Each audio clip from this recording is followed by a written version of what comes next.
பின்வரும் வினாவிற்கு சரியான விடையை தேர்ந்தெடுக்க. 84 51 25 மாறி இருக்கு. 93 63 இது 32 மாறி இருக்கு. 41 62 இது என்னவாக மாறும் அப்படின்னு கேட்டிருக்காங்க.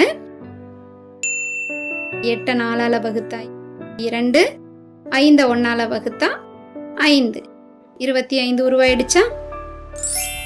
இதே அமைப்பை செகண்டுக்கும் பயன்படுத்துங்க. 9 வகுத்தல் 3 3, 6 வகுத்தல் 3 2, 32 கிடைச்சிருக்கா?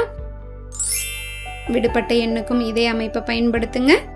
4 வகுத்தல் 1 4, 6 வகுத்தல் 2 3, 43.